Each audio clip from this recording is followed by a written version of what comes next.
Hello, everyone. We have a great show for you this week. Rosemary is still on leave, but we're going to talk about Oregon's new battery, solar, and wind utility scale site, the first one in America.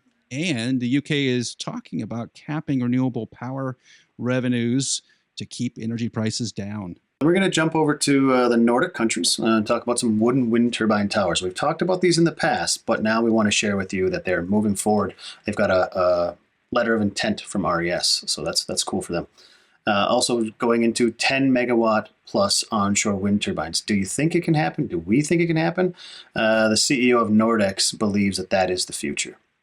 And lastly on the show, we're going to talk about Siemens Gamesa partnering with Airborne on some offshore wind turbine blades and looking at automation so they can hopefully get the cost of the blades down and the quality up. I'm Alan Hall. I'm president of WeatherGuard Lightning Tech, and I'm here with my good friend from Wind Power Lab, Joel Saxon. And this is the Uptime Wind Energy Podcast.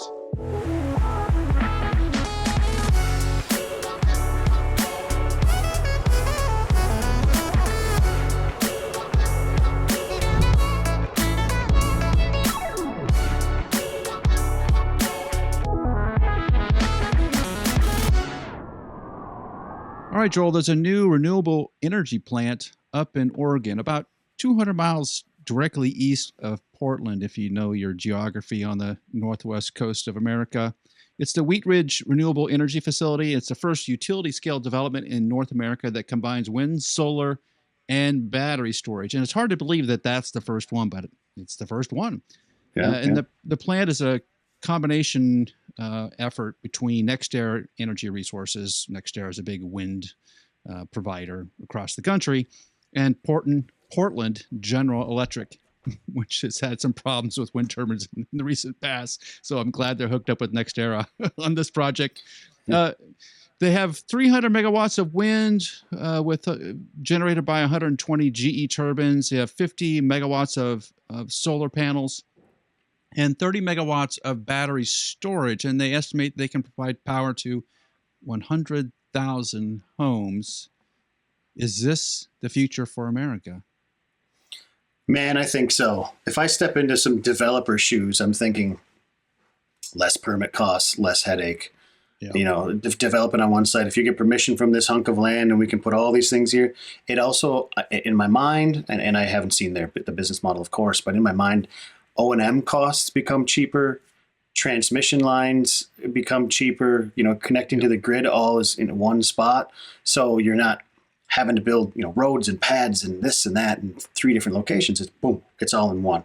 And if you can cross-train some of your employees to be able to monitor and ensure that these batteries and the solar panels and whatever, and your inspections become easier. Instead of having 3 sets of 3 different teams monitoring this thing, now you've got one team monitoring it as a whole. I think and that's just from the business model side in my mind, right? I think there's a lot of advantages to it. I think there's a lot of areas as well in the United States specifically, if you look at where this is geographically. In the United States, there's a lot of areas that are really probably well suited for this type of development, right? Like I think West Texas, there's a lot of places where the wind is blowing well. The solar resource is fantastic. Battery storage, maybe not as much, just because they're not as close to major population areas, but I don't think that really matters as much as I think it does. So I would like to see more and more of this. So I think that this could be a good use case and something that I hope to hear a lot about, in the industry as we move forward. Yeah, because even though we have a lot of, I would call distributed wind across the Midwest, we have not connected it with solar too much or with battery even. I think there's only a couple of places that I know of that have battery storage, Texas being one of those locations. But it'd be a lot of work to do still. I was running the numbers because I first saw this news posted on, of all things, Twitter, place that I don't really care for all that much. You were watching Elon, weren't you? Yeah. Well, I'm sure he'd be a proponent of this, actually. But then the comment was, we ought to do this all over America. And my thought was, well, maybe. Maybe there's certainly applications for it, but how many times would we have to repeat this? We'd have to do this a lot. It'd be thousands of times you'd have to replicate this sort of configuration. I forget how many homes are in America.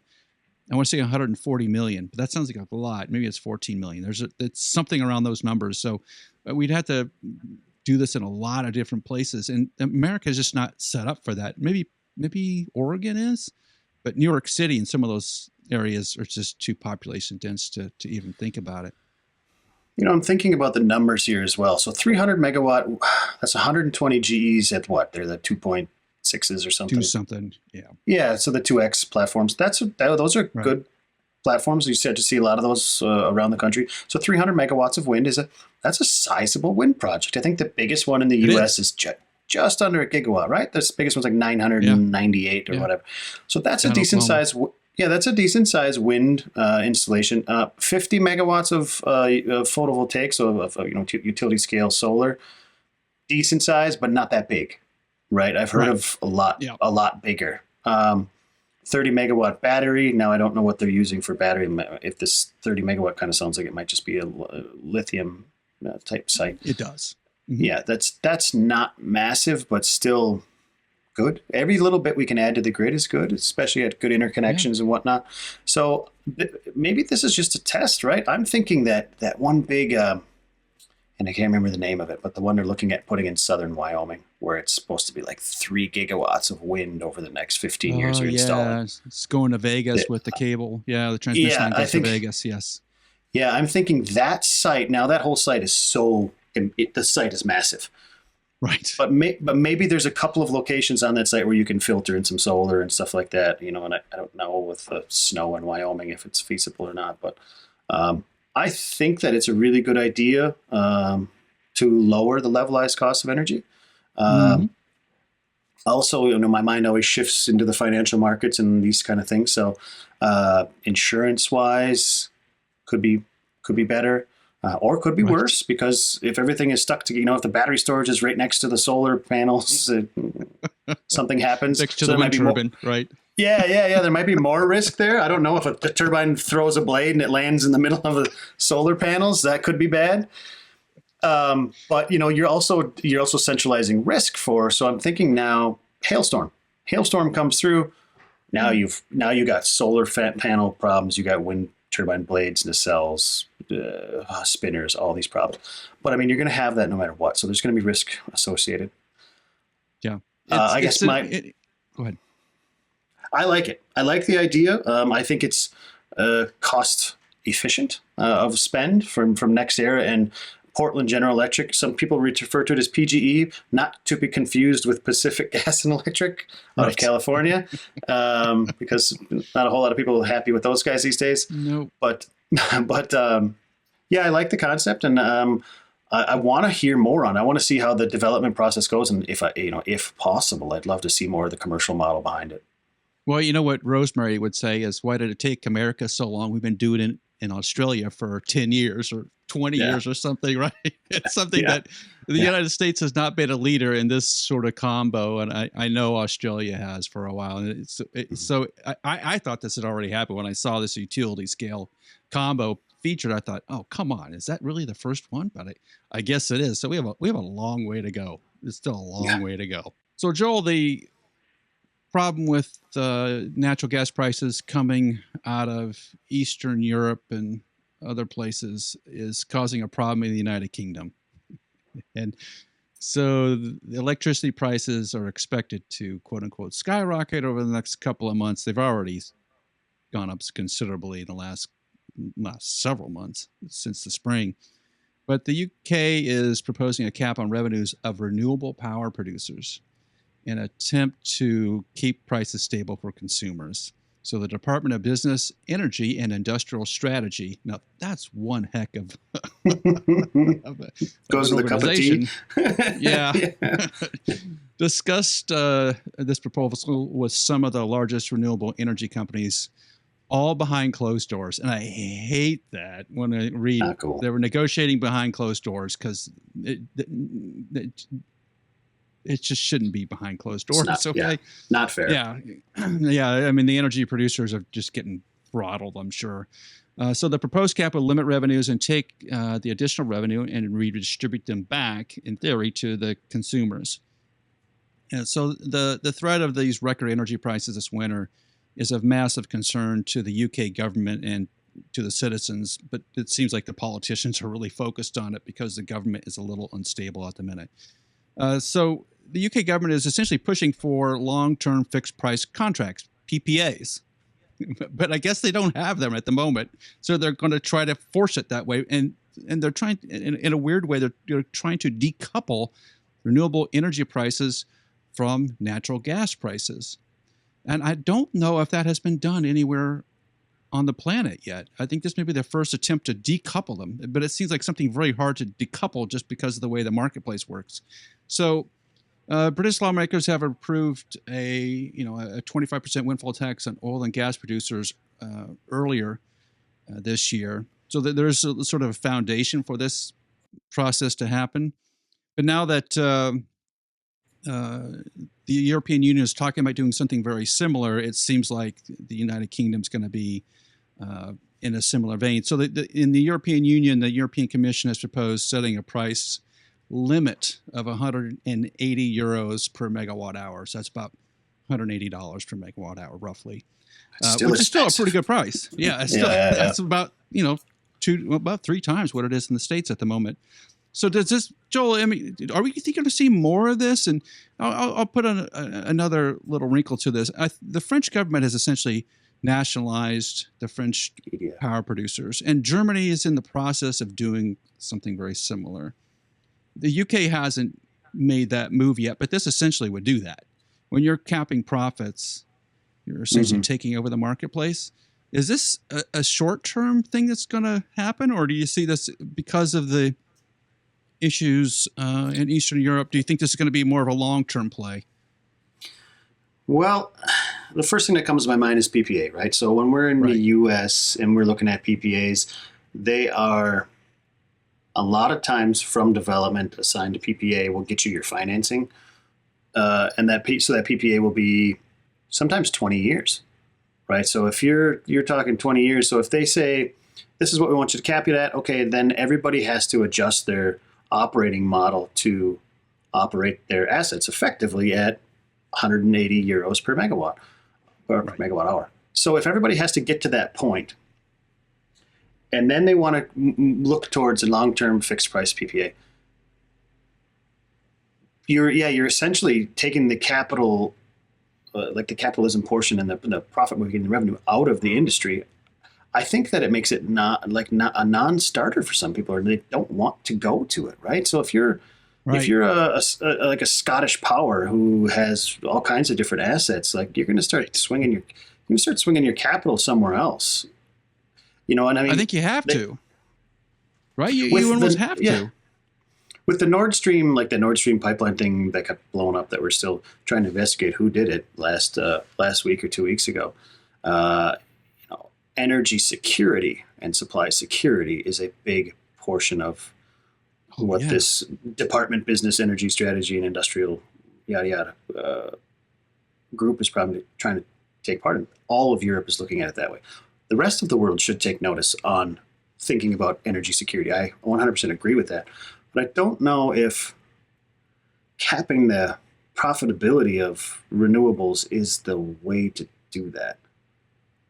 Right. And we had a similar situation happen in Texas, right? And in fact, Texas, I think, put a cap on the maximum price that could happen in a like an ice situation a year ago, where I think they set it $2,000 a megawatt hour, because it wasn't like $9,000 or some crazy number. There was, I remember I was living there during that, and there was people that were delivered like $10,000 that month electricity bills.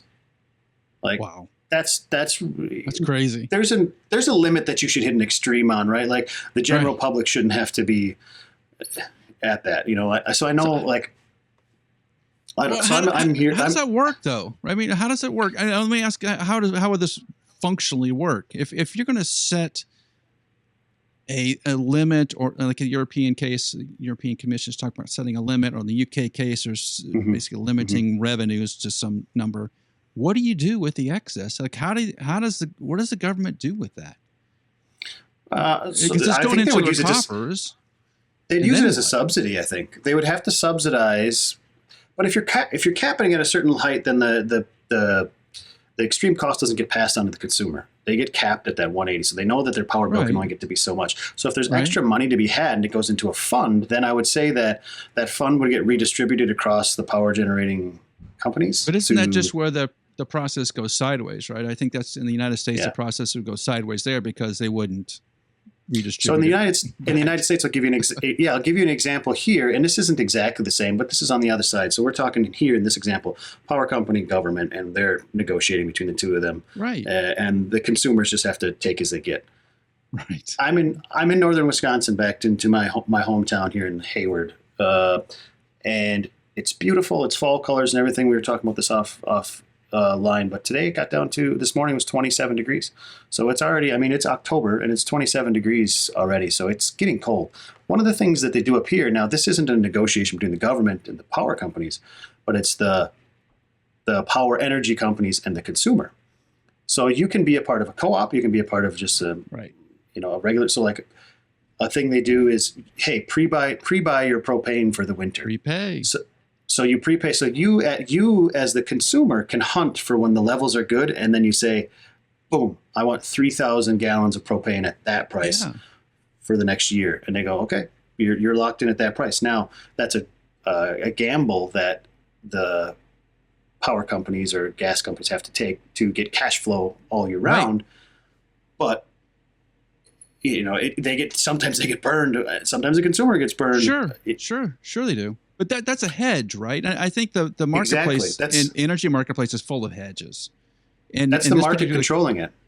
Exactly, right. And my guess is that the renewable energy companies are going back to the UK government and saying, well, there's a ton of hedges on the marketplace right now.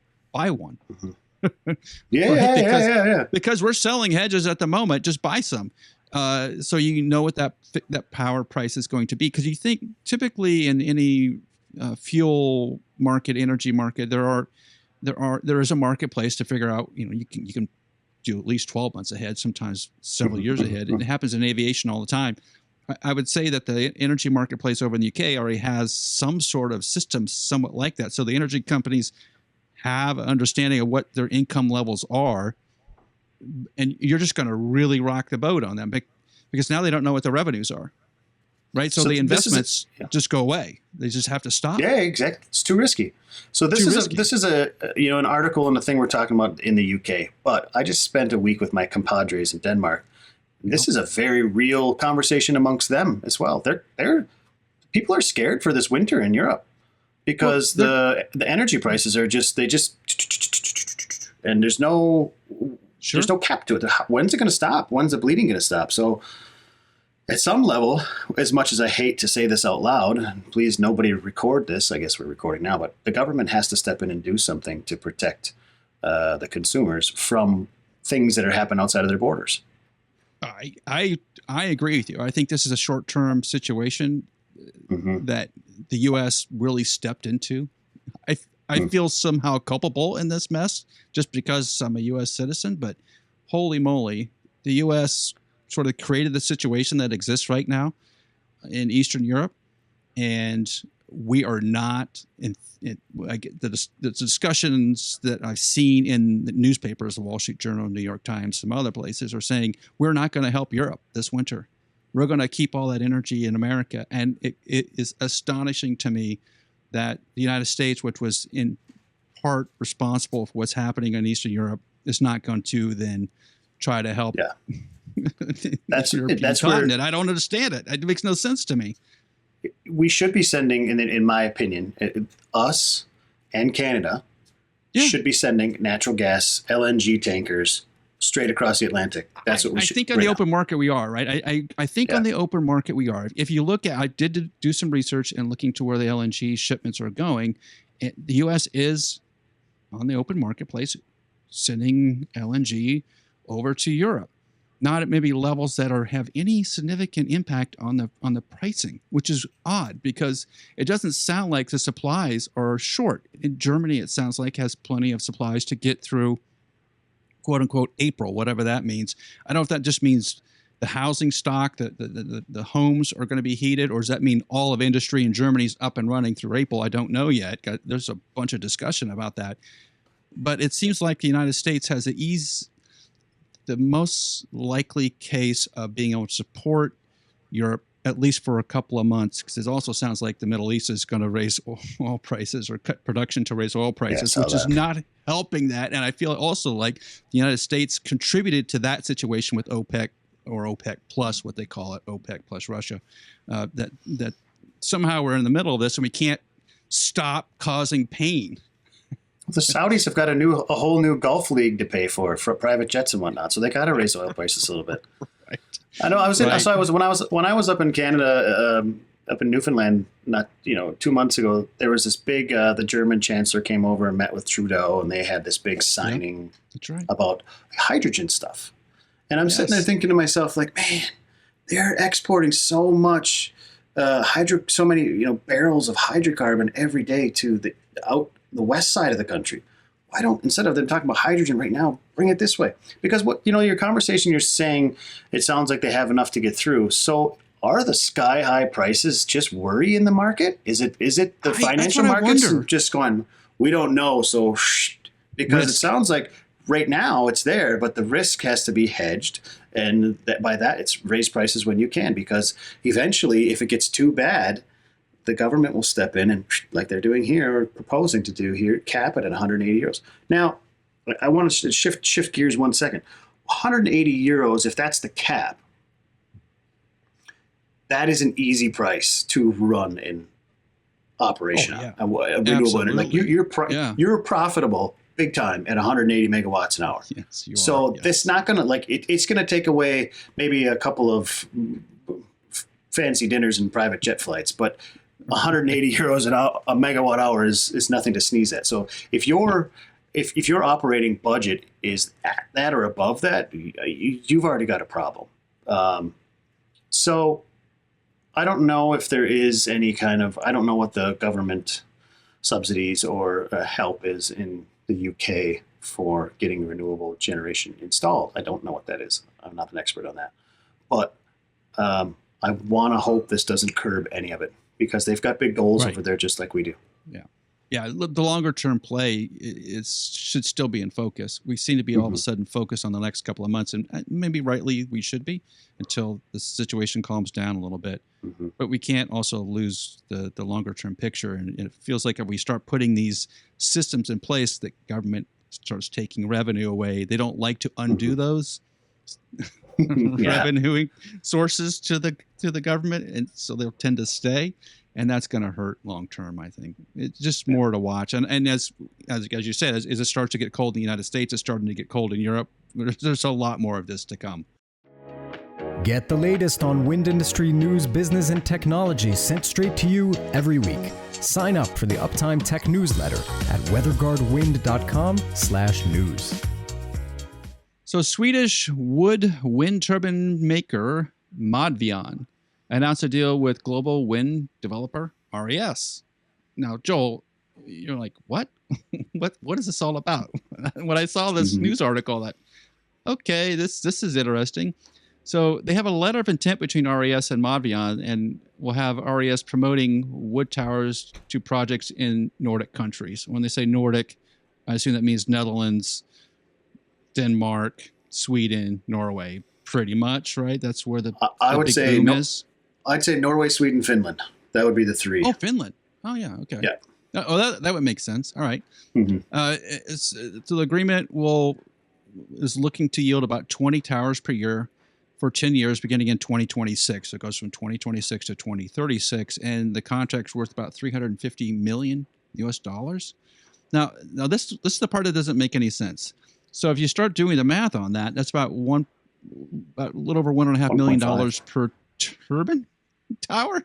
That doesn't make any sense. So somewhere the math is off, and maybe $175,000 per tower would make a little more sense, except that they're talking about making really tall towers, like 250 plus meter towers, which then may cost a pretty penny.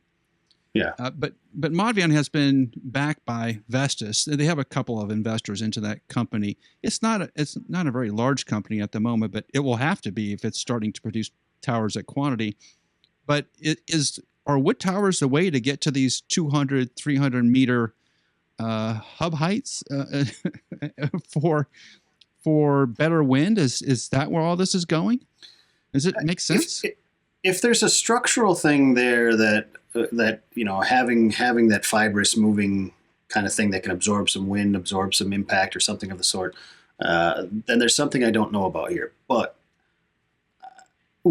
classical knowledge has got you at 100,000 for a tower, for the steel of a tower. That's of course not the ladders and cables and all that good jazz, but per megawatt. So this pricing puts it 15, 20 times the cost. So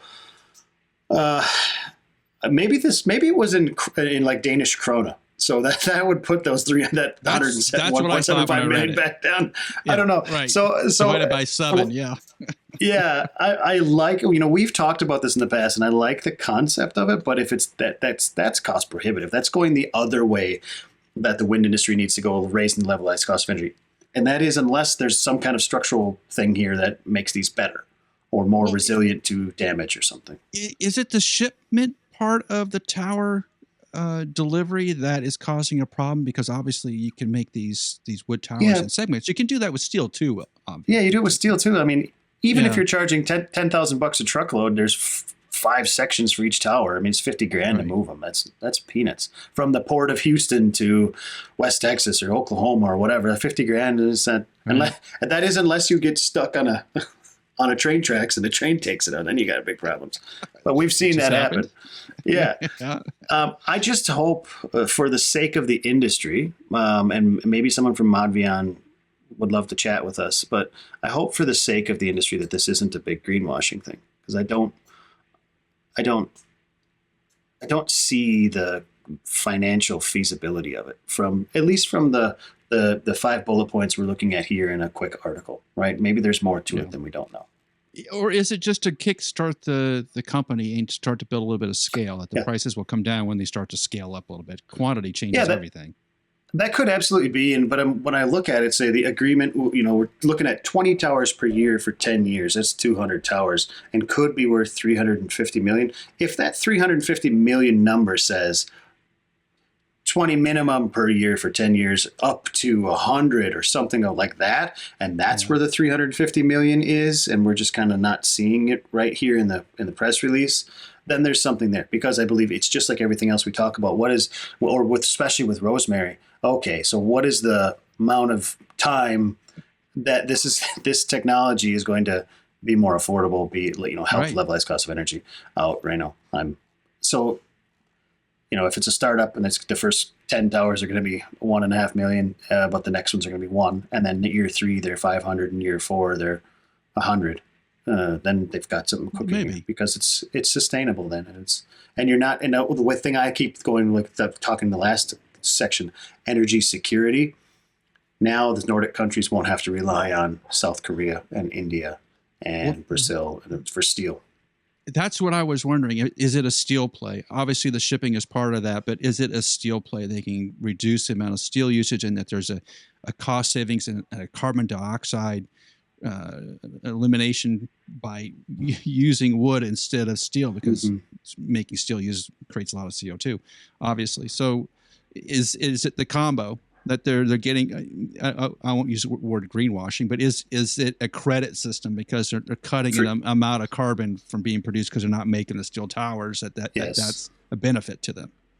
Is RES's ESG rating going to skyrocket after this? Maybe it's possible. So I think there's just more to watch here. It is interesting technology. We haven't seen it really implemented yet, and 2026 is a long way away from today. What happens in the meantime? How does Modvion get from 2022 to 2026? Those couple of years can get pretty lean. You think they'd be trying to hook up some contracts right now? All right, so next we're going to talk Nordex, guys. So Europe's chief executive says onshore turbines will reach 10 megawatts and higher. So the first thought that comes to my mind, Alan, is that right now, a lot of the offshore turbines aren't even that big. Right. What kind of hub heights we're going to have to need to have these to be safe on shore? Oh, gosh, that's a good question. I don't know. I haven't thought about it, but yeah, they're going to have to be pretty high. I mean, a 10 megawatt turbine, I'm thinking they got to have at least 90 meter blades on them. And if you want to have some relief, you're talking 150 meter tower. Oh gosh, yeah, probably 200-meter towers. I And think that's at a a lot. minimum. Yeah, that's massive. That's big time. So you're starting to fight with some more airspace laws. Yeah, there's quite some hurdles there. I think your neighbor would notice the wind turbine in your backyard at those heights. Yeah, a little bit. Yeah. So earlier this year they revealed the new 6 megawatt turbine, the N165 or 175, and that turbine can be upgraded to 7 megawatts, which there's some space they're competing in there. I think Enercon actually just released 175. Yes, at the show in Hamburg they did that. Yeah. Yep. So this is to compete with the Siemens Gamesa SG 7.0, and that's the 170. So they're getting that class, right? And I believe, and I don't want to say this wrong, but I believe a lot of those are for low wind areas, they can actually pick up in those lower wind areas that are kind of steady. And once you get up that high, of course, the wind resource is much better. But the whole thing is to push on a lower levelized cost of energy, which is of course highly dependent on rotor size and tower heights. So if you have an area that you want to get wind energy from, the higher you get in the sky, the less pads you have to build, the less ground you're taking up, the less permits you have. That's why it's the same thing of the offshore play, right? The offshore play, why they go so big? Because the levelized cost of energy goes down because you're only driving one pile, and now you're getting what's the newest, 15 megawatts out of the big guys. And I think with the advancement in transmission lines and the cabling, the voltages that those cables can withstand is getting so high. And I've been noticing that in Hamburg too, that everybody's just pushing for bigger and bigger, which means fewer and fewer parts. Essentially, that's what it means. Just bigger parts, less of them. I think they're pushing to levelized cost of energy. It is a big driver, and they need to shove that down. I just don't see it playing so well in certain parts of the United States.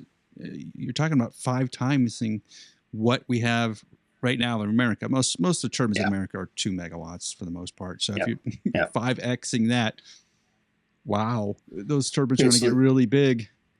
We're talking about logistics issues. I think we talked about it a couple months ago. There was a company, or actually it was NREL, who was pioneering a way to transport some of these components and blades on trains, where the actual blade took up like 4 or 5 train cars.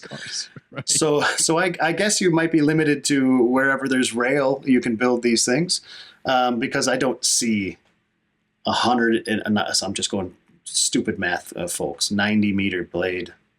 I'm going 270 feet, 300 feet, 300 foot blade, plus the truck, which looks to be really small in front of a 300-foot blade. That's not going down a highway, No. So, I mean, you might be able to transport them on the beach to a port facility and build one there. But inland U.S., I just don't see it happening. You're looking at multi-piece blades, I think. I think GE's and LM's multi-piece blade, which they seem to use and not use, or use and not use. I think you're into must use at those lakes. I would assume they use and then they don't use when they have issues with it. Right. So I mean, multi-piece blades have been around for a long time, but I don't think anybody's got them 100% correct. They're and it could be this too, Alan. What do you think about? Let's make a 2 gigawatt facility, something we got massive amount of spaces for. Yeah. Build a temporary factory on site and build the blades right there. Oh, you'll have to. I don't really know any way you can avoid it. Really, you have to build a temporary factory. And we've looked at that company. Gosh, I want to say they're in Colorado. It's either Colorado or Texas that's making the spiral towers, right? Yeah, Colorado. And, it's Colorado. Okay, so that technology, it looks really interesting to me, and I'm surprised they're not getting a bunch of funding into that company, because if we do get to even 5 megawatts on onshore, 7, 10, you have to build the towers, I think, on site, and probably the blades. And who knows about the generator? Some of the nacelle components, like some of that may be built or assembled on site for sure. Does that change the way you just do everything? Because right now we're just essentially shipping the big components however far they got to go and assembling them at the site. Now the site becomes a factory. Is that where we end up at? I think we ended yeah. So there's a business case model there too, right? Where it's, okay, what's the ROI on this? Do we build it? We shut it down. Do we build something temporary? Can we really can we really have proper QA QC in a temporary factory? Yeah, exactly. But I mean, if you're building something, I mean, it would almost have to be, we talked with Rosemary about like this, the Snowy Power, what was the one in Australia? Oh, yes. The hydro facility. Snowy Hydro. So that project was so dang big that the government had to put up the capital for it. Yeah. If the government decides they want to build a 5 gigawatt power facility, that's got these massive turbines and stuff in it, maybe there's enough capital behind it to do that. And then if that factory could do double duty of putting out 50 and 60 meter blades, and they can actually be used around the country as well. Yeah. Well, then there might be a play for it. Or maybe the shut down factories in Iowa, they start building 7 and 10 megawatt turbines right around that thing, and then and then move on. So we're discussing some of the headwinds to this technology, but it's already in place kind of worldwide as well. So Sweden only approved roughly a quarter of the onshore wind projects last year because of the too tall of turbines, too close to homes, visible, all this stuff. So potential wind sites across the U.S. they're already pushing back on wind turbines in general, but taller wind turbines as well. So while technologically this may be something that can happen or could be in the future, I mean, what do you think about the public's response to it, Alan? Is it possible? I don't think it's possible until you start writing checks. It's possible if the neighborhoods around these areas receive a part of the proceeds.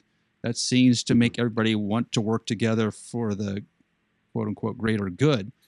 But they're all getting paid a little bit. And I think that's why you see so much acceptance of wind in certain areas in the United States, is because they've been economically depressed. They've had bad crops for a number of years. Whatever the case is, having $1,000 hit your mailbox or $10,000 hit your mailbox once a month is not a bad way to go.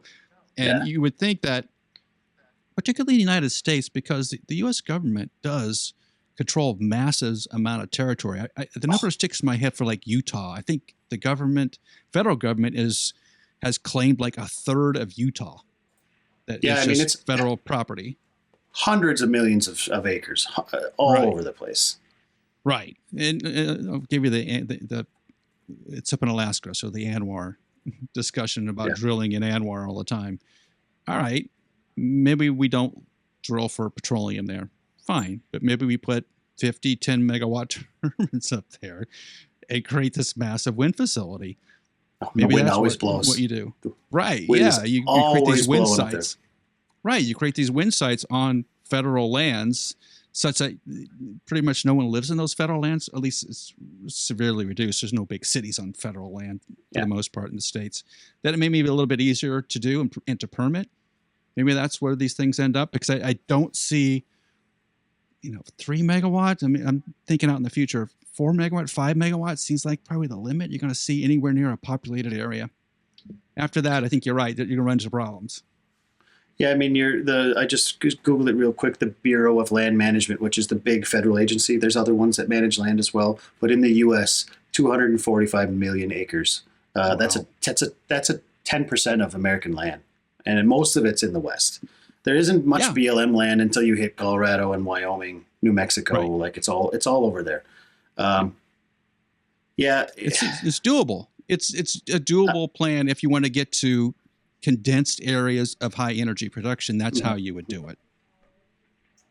Yeah, and then it's a matter of transmission, like we've talked about many times, getting this power to market. So if some of those big lines get stabbed in from Wyoming to Las Vegas, well, then there's a whole corridor there that can be connected to it all across this BLM land. I've worked on BLM land quite a bit. There's some interesting stakeholders when you get on it. Of course, a lot of BLM land runs through First Nations reservation territory, and you want to make sure that everything is done well by those stakeholders, but it might bring some economic boom there as well.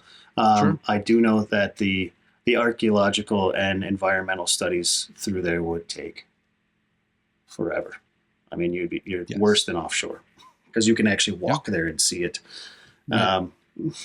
Yeah, I've had jobs shut down for a kind of cactus.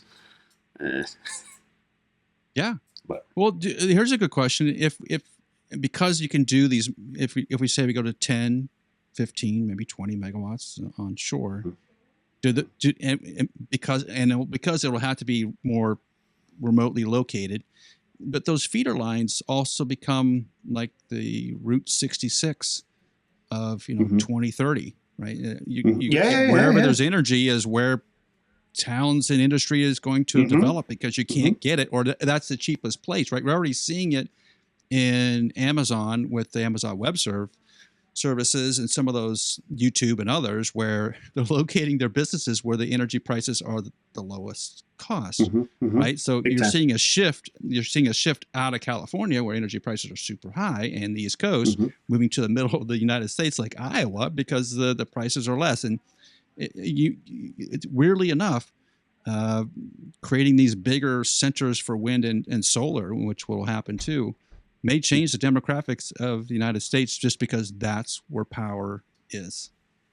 I read something a while back that said at the beginning of the Industrial Revolution, the commodity that was the most important was steel. Sure. That built Pittsburgh. What we see today. Yes. So a Detroit. lot of people don't really realize that steel was the commodity. Then steel gave way to hydrocarbons.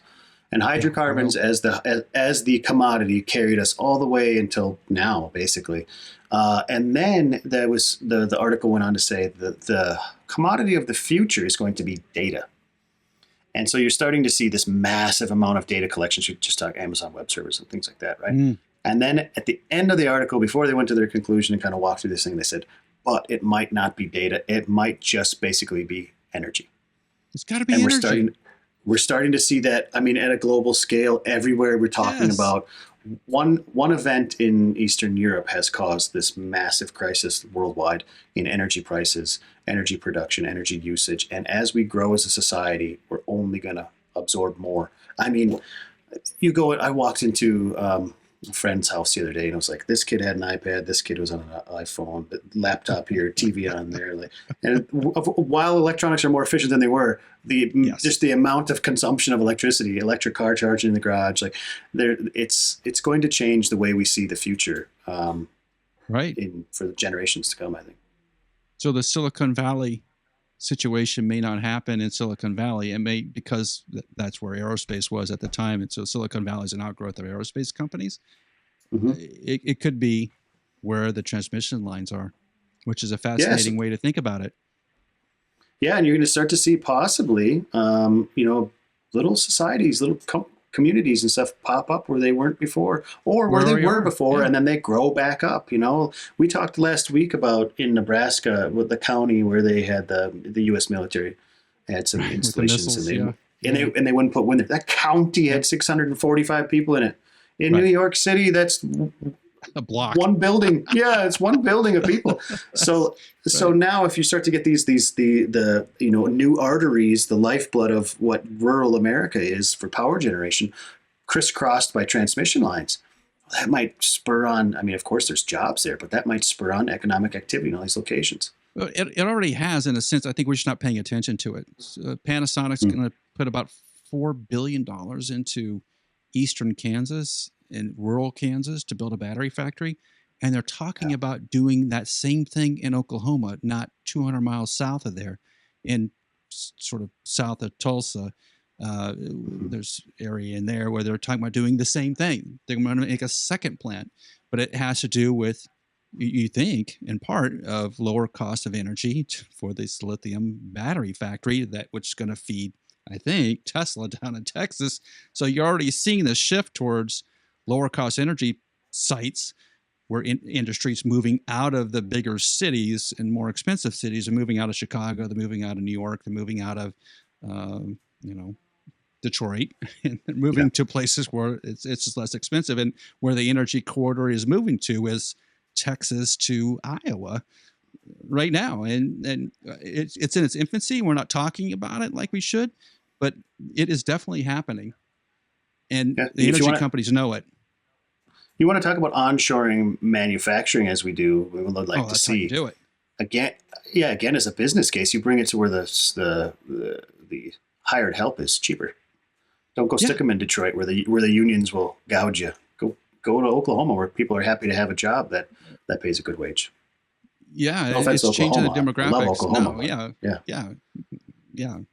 Family great to see Oklahoma, jobs. so yeah, they're going to love those jobs they're going to get in the next couple of years, and it's all in part by just being part of this sort of renewable energy future. It's really changing the demographics. Fascinating. Lightning is an act of God, but lightning damage is not. Actually, it's very predictable and very preventable. Strike Tape is a lightning protection system upgrade for wind turbines made by WeatherGuard. It dramatically improves the effectiveness of the factory LPS so you can stop worrying about lightning damage. Visit weatherguardwind.com to learn more, read a case study, and schedule a call today. Joel, as we've just discussed, blades are getting bigger, and usually what that means to manufacture them, the cost goes up exponentially because you need more people to build these blades, and everything just gets costlier as you go along. And we can't continue to do that, right? There's downward pressure on pricing for all the OEMs, and Siemens Gamesa is no exception. So Siemens Gamesa is partnering with a company out of the Netherlands called Airborne for automated systems to manufacture offshore wind blades. And although Siemens Gamesa is not getting into the specifics, it seems like Airborne is going to be involved in probably kitting of the composite plies for the blade and maybe laying the plies down into the mold, because that seems like a very intensive process. So they're just trying to reduce, I think, variations in the blades. Like they've had some issues on the 5 megawatt blades. My guess that has to do with just the complexity of putting those blades together and people laying those plies down with rollers and brooms or whatever else they do to put plies down. And maybe they're Siemens is learning a lesson like, hey, because we're going to make so many of these blades, we need to take the variability out of it, and we need to automate some of this. And they're the first company that I know that's actually mentioned automating the blade manufacturing. Do you see this, expanding into the Vestises of the world, the GEs of the world, of really taking some of the automated technology out of the aerospace companies and putting it into the wind turbine companies? Well, I think most manufacturers have some small scale automation of sorts, right? Sure. But this seems like Siemens Gamesa is going in a big way towards automation, towards like car factory automation, right? Which is so. Of course, it has cost implications. We hope to get the cost of these blades down.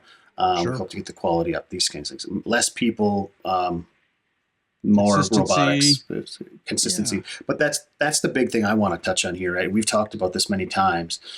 We had our good friend Morton, the Blade Whisperer, on not too long ago talking about quality issues in the factories. So being from Wind Power Lab, and we look at RCAs and stuff all the time, man, the majority of RCAs, you can point to some kind of manufacturing defect because it's when it's that science meets art mix type thing. Right.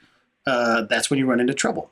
I mean that's why but there's a problem there as well. So like if I'm making desks and they're mostly custom made and I'm selling them at a premium and I'm only selling 100 of them, I'm not going to design a robot to build these desks for me. I'm just going to be like, well, they're going to be expensive and there might be some flaws in it, but I'm going to make every one of them by hand. Right. So now if Siemens Gamesa can look at their portfolio of orders today, tomorrow, in the future, and kind of project out what they see for the renewable energy uptake of these the 5 megawatt machines, and say, okay, guys, now we're looking at not selling or making 1,000 of these blades. We might be making 10,000 of these blades. Now it makes sense to put some money into developing a system, and hopefully that system can be kitted for other blades, right? Right. But it makes sense to be putting some of this stuff in, and I would be willing to bet it's because partially, I think it's more driven this way than the economics of the sale price. Yes, but not so much. I think it's the hit that they take when they make mistakes, and not Siemens Gamesa specifically, but all of the manufacturers. So they're seeing this. They're seeing this happen, and they're like, man, we keep getting hit. Like, people keep getting hit, coming back, going, oh, we need 3 new blades because these all had this blah, blah, blah defect in it. And sometimes it's the guy running down the middle of the blade, putting glue down to stick the shear web on. If he goes like this, or the machine doesn't squeeze out enough glue in one spot, now you've got a weak spot in the blade. Right. And now an insurance company that's worth their salt, or an operator or asset owner, is going to dig into that if the thing fails and go, guys, that's on you. And this happens a lot to these OEMs. So if they can alleviate some of that stuff, it de-risks the back end of their business model. So I think that, in my mind, that's where this is being pushed, but that's just because I deal in those cases a lot. I wonder what Rosemary would say about this. I know in the aerospace world, when we do hand layup of parts, particularly critical parts, the ply count and making sure the ply is in the right places can get a little wonky, unless you have this like people on top of people verifying, and that you put extra plies and extra weight and extra cost into a part just to accommodate those times where a hand layup may not be right. And automation, when we switched to automation back in the 90s, late 90s, we started doing automated ply layups. We got rid of a lot of the extra dead weight that was there to accommodate human intervention. That you also wonder, is it a combination of, you have less labor, but also do you end up having less material on the blades to cover up some of the variability that you had when you're doing it by hand? That may be another reason to go that way. You're going to save it somewhat on materials, and materials are not cheap. But also, there's just too much. There's just, when you start talking about making structures that are 100 meters long, absolutely, somewhere in there is a mistake, right? There almost has to be, when you throw a human on top of that, there has to be a mistake somewhere in most of those blades. Whether it, progresses to the point of being a problem, who knows? Do you see that same thing? Like, maybe there's savings in all kinds of areas by automating. 100% agree with you. And that fact of exactly what you're explaining has already started happening, right? If you look at the old 1 megawatt machines of any manufacturer, those blades are like bulldozers, man. Like they're thick and heavy, and they're composite. Anybody that knows composites, you're always looking at fatigue cycles and all these different things, and you can really, if you want to, look at a carbon fiber road race bike. That carbon fiber is so thin on those things, but there's no margin for error. There's no margin for error, right? But that's why that bike frame costs $10,000. But so we've seen this already happening in the industry across all manufacturers. As these blades have gotten longer, they have dropped plies. The safety factor just isn't there. Whereas they may have been designed, and composites, that's a very tough thing to quantify sometimes. Sure. Because of you're just testing and testing and testing. You can only test so much electronically, in a CAD software before you have to test it in real life. And now it's getting harder and harder to test duty cycles and mean time before a failure of these 100 and some odd meter blades, because testing that is hard. Yeah. So, but at the same time, if you look at it, and I don't have a chart for this anywhere, but I know it here. If you look at a simple measurement of like meter per blade to kilogram per blade, or meter per kilogram of each blade measured, as they get longer, they get way lighter. And it's not necessarily because they get longer. It's because they're the next generation of blades that they're being designed with less safety factor, all these different things. Because if you had a 100-meter blade that was built like a exactly, like a GE15 even, that blade would be. That's true.